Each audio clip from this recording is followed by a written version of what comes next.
Well, welcome. Nice to see you all again. And we're going to start a whirlwind tour uh, of where megaliths are found. Everyone believes, of course, they are mostly in the United Kingdom, but you will see somehow this culture, or maybe it was just the consciousness, that spread far and wide, and maybe for the same purposes. So, a couple of questions to think about.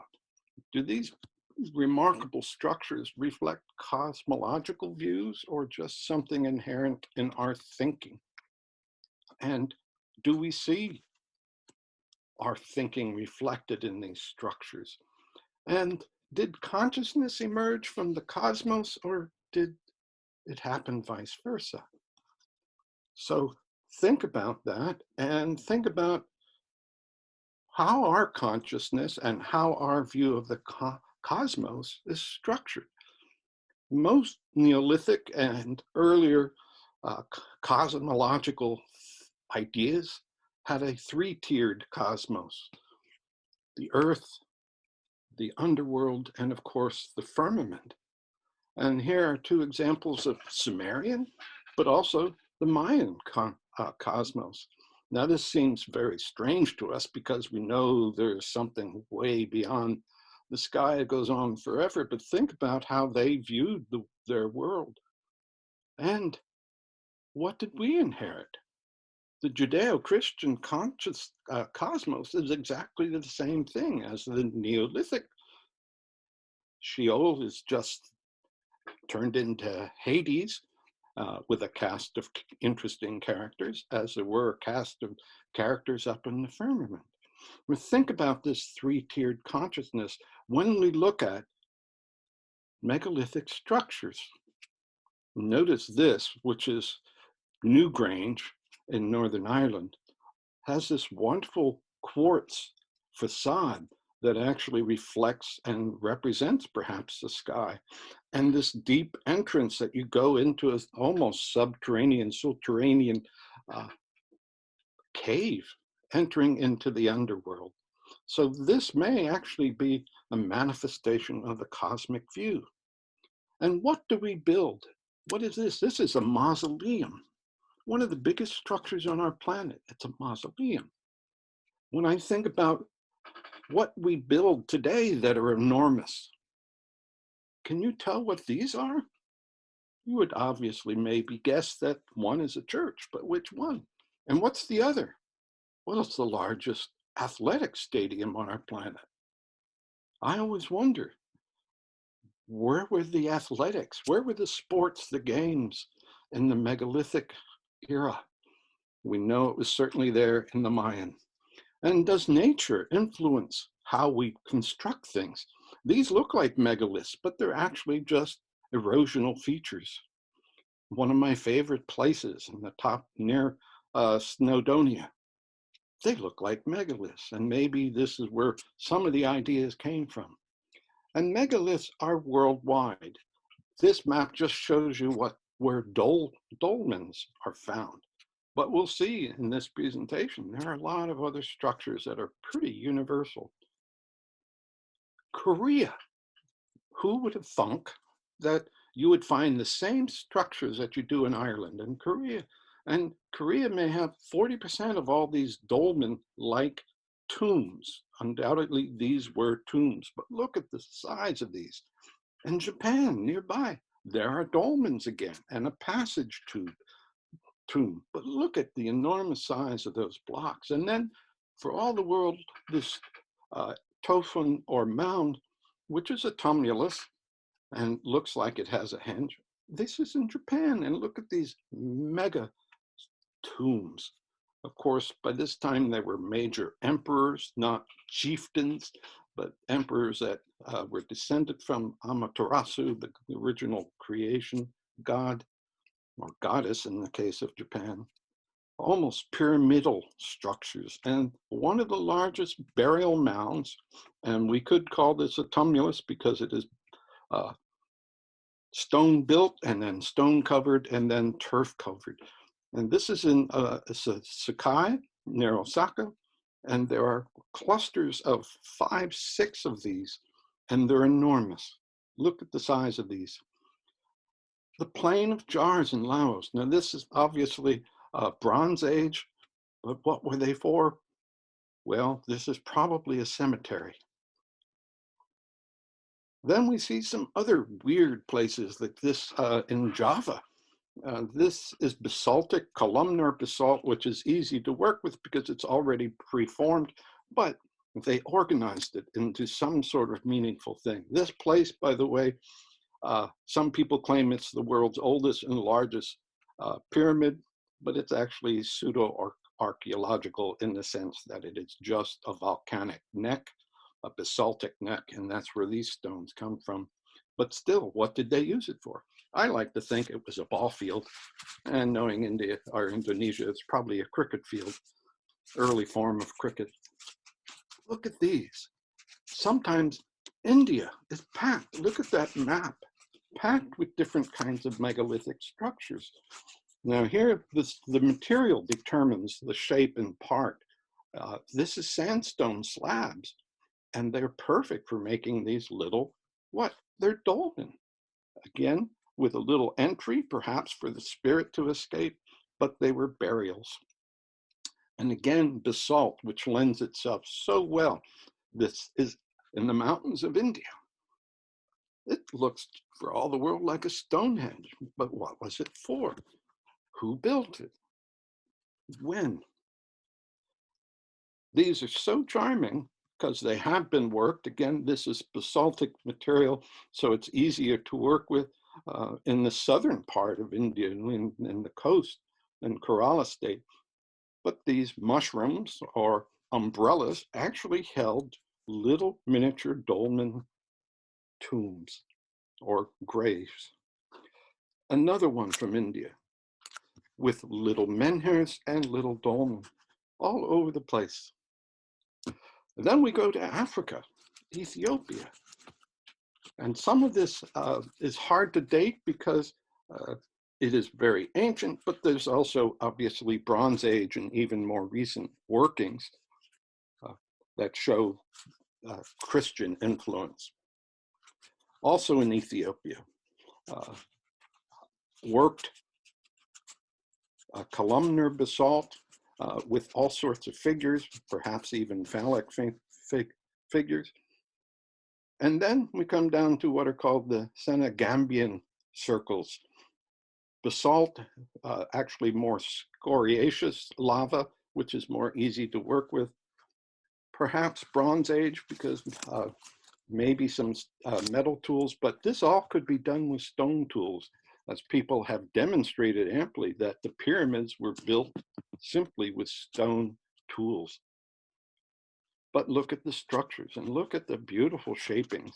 Most of this is somewhat natural, but what were these used for? Maybe it was a playground. And then Morocco. Here is a huge tumulus, obviously chambered tomb with 2 rings of stones, and then massive menhirs. So it looks just like Ireland, if you will. And how did this information get down to Morocco? And one of the most fascinating and unexplored and unresearched areas is this area in South Africa, up on a huge mesa, a village site. If you can look, what looks like an aerial photo, it's just clusters and clusters with obvious monuments and also probably temples of sorts. And I will tell you later, a distinct astrological or astronomical observatory. Many of these had multiple purposes, but this was probably a village site. The last place we associate with megalithic structures. Here, not too far from Lake Nassar, standing stones. Many of them have fallen over. Many they stretch for quite a distance across the lower Sahara Desert. This time when they were built, somewhere about 5,000 years ago, it was much wetter. So there was grassland and plains animals, but some of these still stand, and I will show you perhaps one of the oldest calendars and clocks ever discovered was down on the Nataba plains. Then we move to Saudi Arabia, perhaps burials, perhaps tombs, or even mile markers or landmarks in a very flat area. Who knows? Maybe this is just a mileage marker.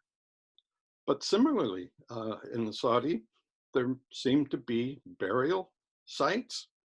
This may actually, people have interpreted as the original Mount Sinai. And in some cases, you actually find that crusaders left graffiti on some of these rocks, which is a very typical human behavior, especially to things that could be considered religious. Jordan, enormous number. You see in this little map next to the Jordan River, enormous number of dolmen. And the same thing on the other side of the river, huge dolmen tombs. Perhaps this is the type of tomb that Jesus was buried in, because these were still used extensively. And recently, enormous tumulus passage tomb was discovered with a huge capstone, and the underside of the capstone is riddled with petroglyphs, which is fairly unusual, except in more recent ones from Ireland. And other places that have yet to be really explored, Gilga Rephaim, which is an enormous, obvious temple structure, perhaps observatory. It hasn't been worked or archaeologically excavated, but the size of this, and this is 5,000 years old. It is quite breathtaking. And then we mentioned Malta, a place where you wouldn't expect megalithic structures, but some of the oldest temples in the world, 5,000 years old, built by hand with just stone tools.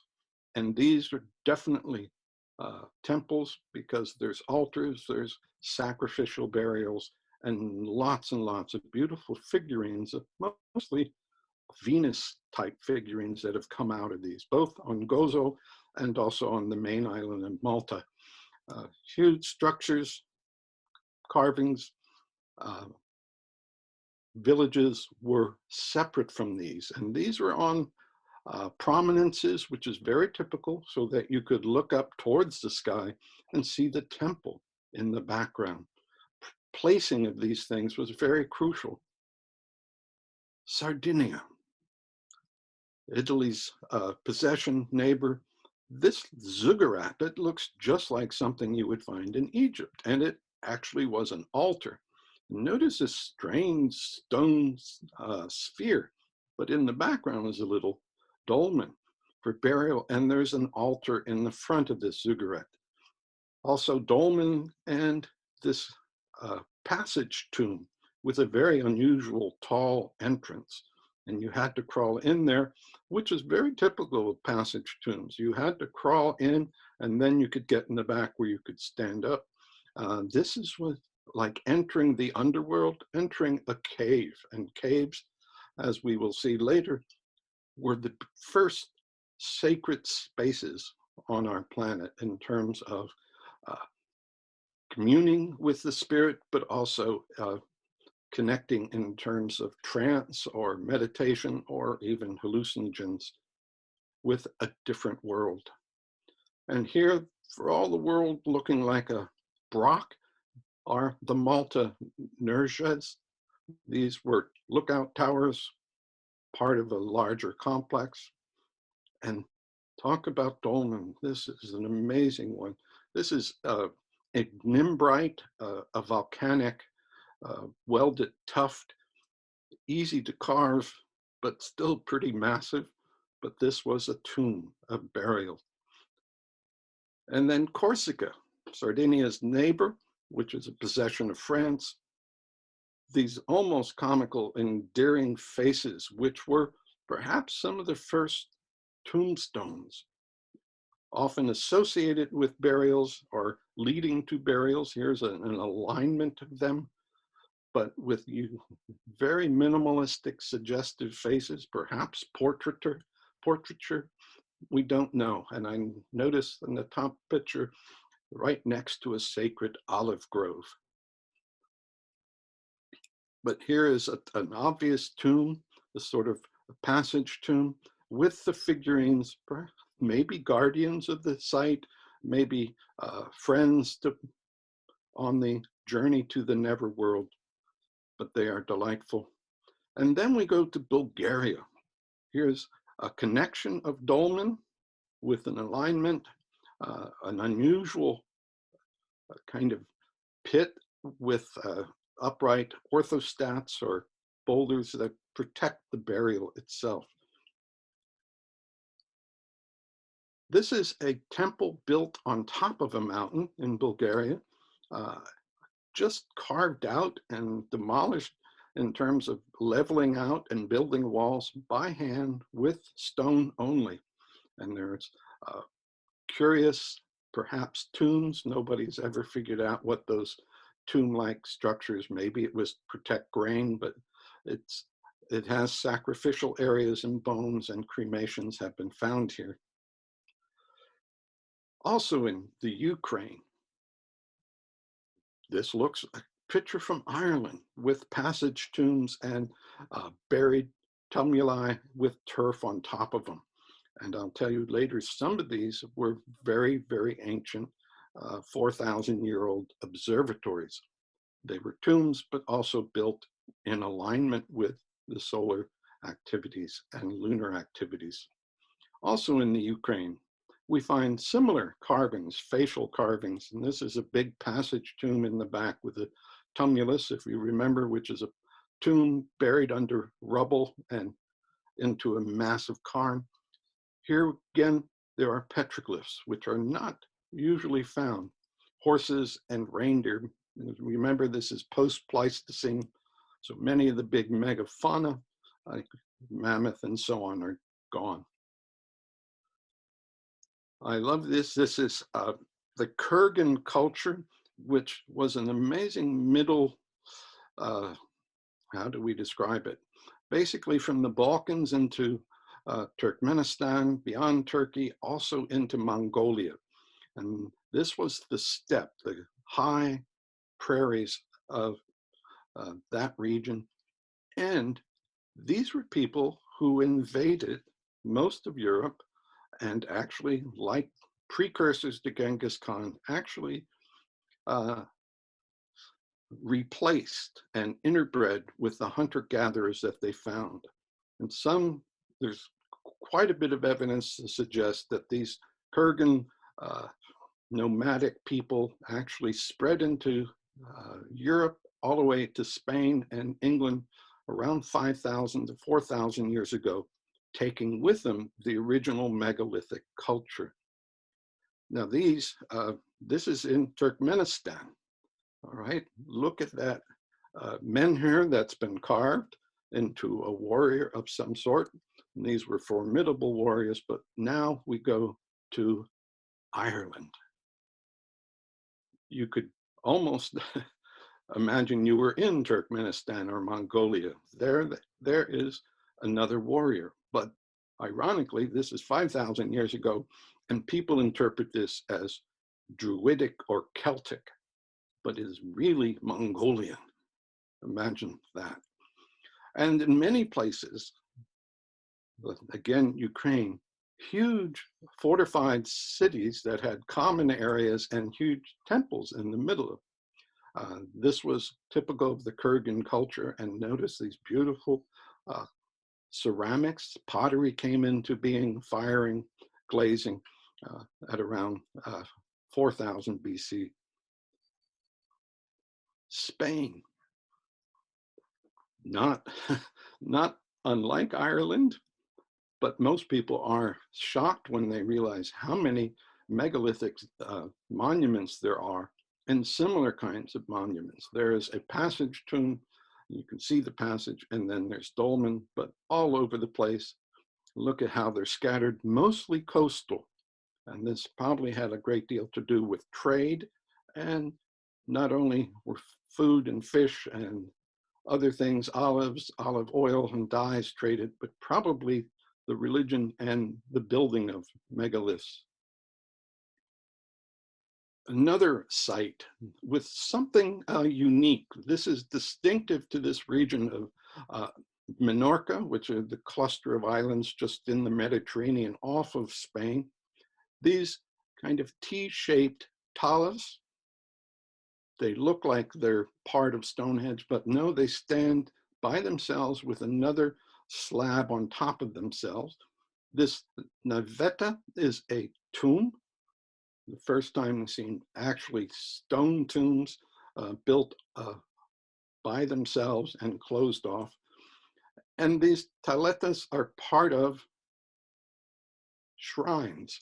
So this is a temple and place where offerings were made, and you can see the navetta in the background where some holy or royalty were buried in a sepulcher. Portugal. Notice the clustering of these religious sites, circles, tall menhirs with some sort of ornamentation, but dolmen, and dolmen that have certain kind of cylindrical shape, and then menhirs. What were they used for? And here they're clustered a little bit more inland in the grape regions. So maybe they had something to do with grapes. But look at all this clustered and the number of different sites. Obvious passage tombs, dolmen, sometimes freestanding, but then these cairn-covered tumuli that we wouldn't find out of place in Ireland. Menhirs, very common, and this is a worldwide phenomenon in the sense of erecting something very, very tall and seen from a distance. France, another place people do not think about in terms of megalithic structures, but enormous concentration, particularly up in Brittany. Passage tombs, as you see, and recall these were often buried under mounds of dirt or under mounds of cobble. Sometimes they just were so filled in that they stood by themselves. And one of the most remarkable, just unbelievable, and is very, very old, the Barniz in Brittany. This had 11 chambers, but look at the size, the length, and height of this, all made out of overlapping stone. And at the end of each of these, a burial chamber. Some decorations, I always love this one because it looks a little bit like a mug of beer.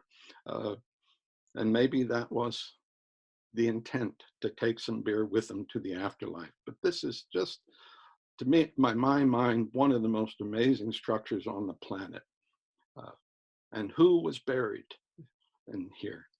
Quite often these were cremations, and sometimes there were inhumations, that is, these people were taken out, defleshed, and then the bones painted and then taken back. Sometimes they did this, they would bleach the bones to make them white, to actually make it easier to enter the firmament or the celestial kingdom. Offshore from Brittany, Gavrinus doesn't look like much. It's a passage tomb covered with rock and turf, but it is remarkable because when you enter this passage, literally going back into the inner sanctum, you are just bedazzled. This looks like something out of the 60s, and there may be more relating it to the 60s and the shapes. These shapes may be actually induced by hallucinations, not necessarily by drugs, but by fasting, by sensory deprivation. These may be used to actually get in touch with the nether realms, the spiritual connection to different places, by simply being in the dark without any other sense but your mind. And these shapes actually are sometimes called entopic shapes, because they are what the brain sees, not what the eye sees. It's hard to understand unless you lived through the 60s, I guess.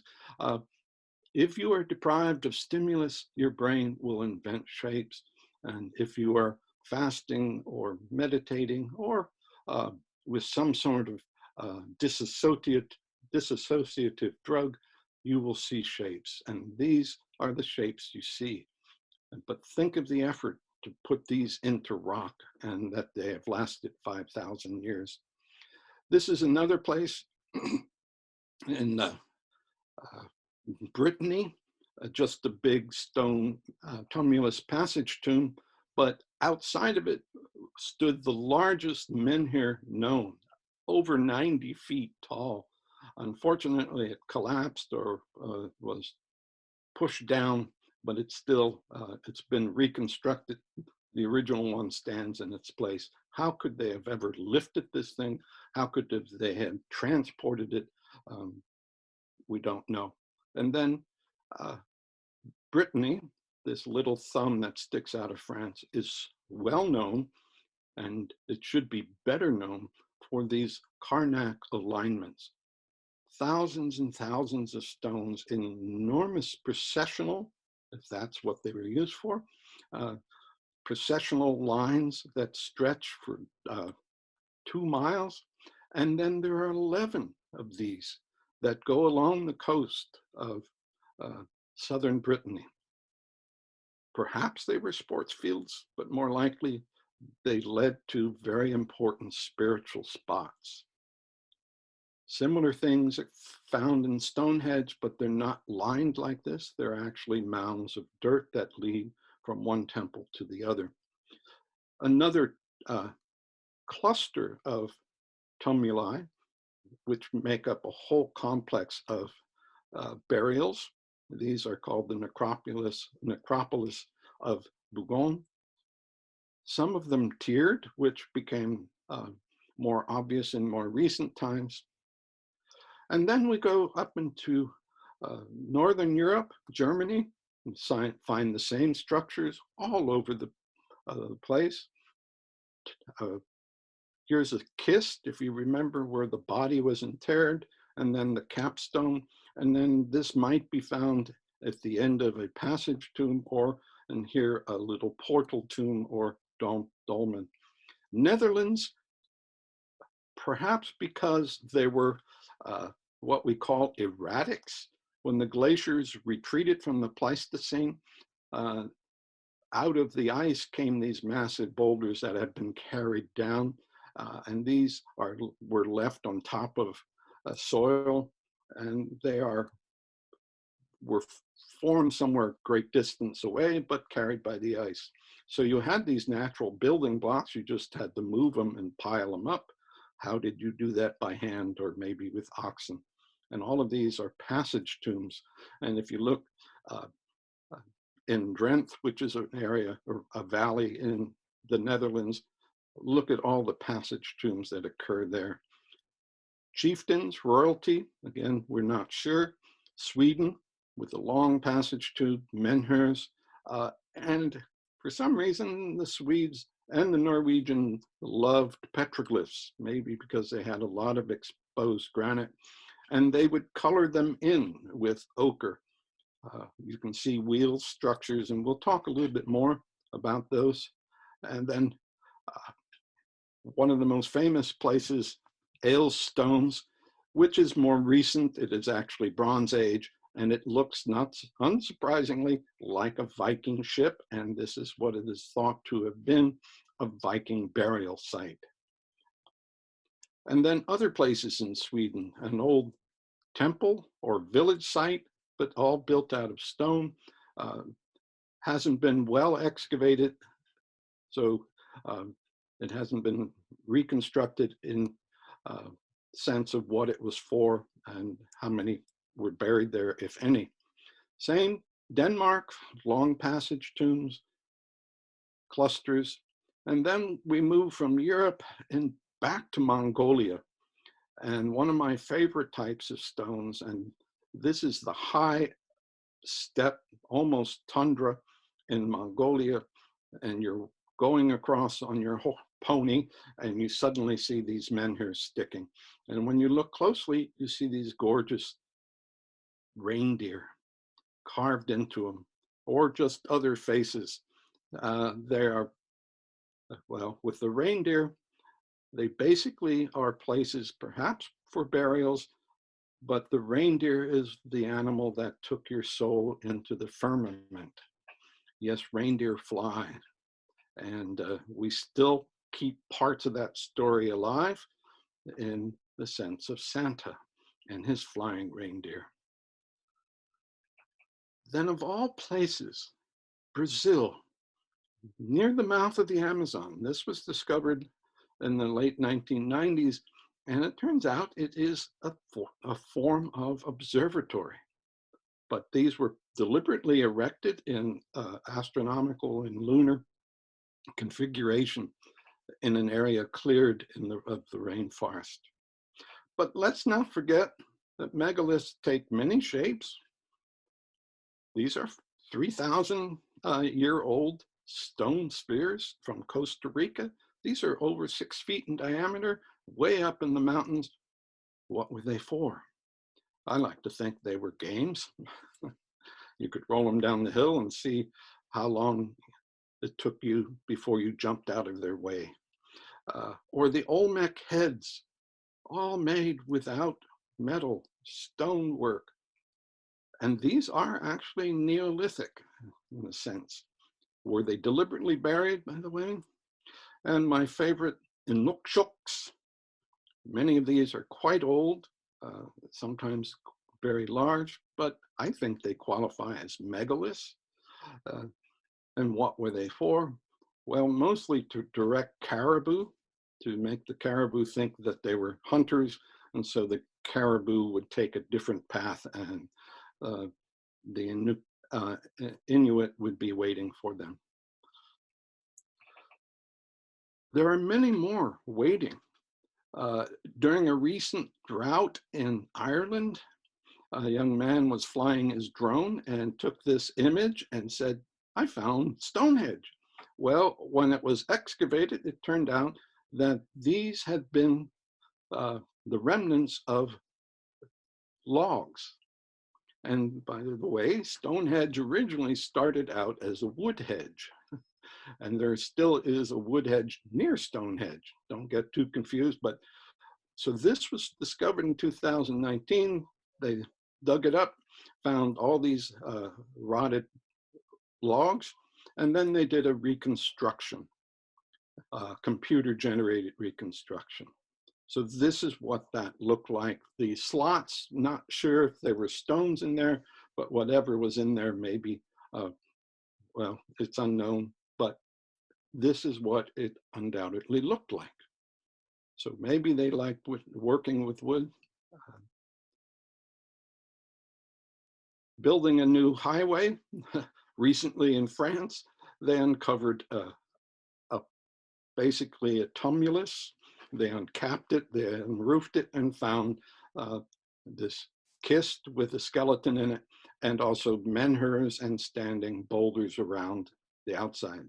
The menhir actually had been carved a little bit. You see it in place with eyes or breast, who knows, but they had to redirect the highway. Not too long ago, in a drought in Spain, the water level went down, and lo and behold, they found a Stonehenge, a circle of menhirs in the reservoir. People may have forgotten about it, or the reservoir was there so long. Anyway, this happens quite often. So I know it was a whirlwind. We went all around the world, and we didn't cover all of them or all the different styles. I leave you with this Filtosa on site on Corsica with these wonderful faces. And this is from Portugal and the sunset, the de rigueur sunset. So if you have questions, you can email them to Michelle, or wait till we Zoom in a week from now, or when you get message about Zoom, or write down your questions yourself, and we will answer them in turn. And I look forward to talking to you. Meanwhile, shelter well. Ciao for now.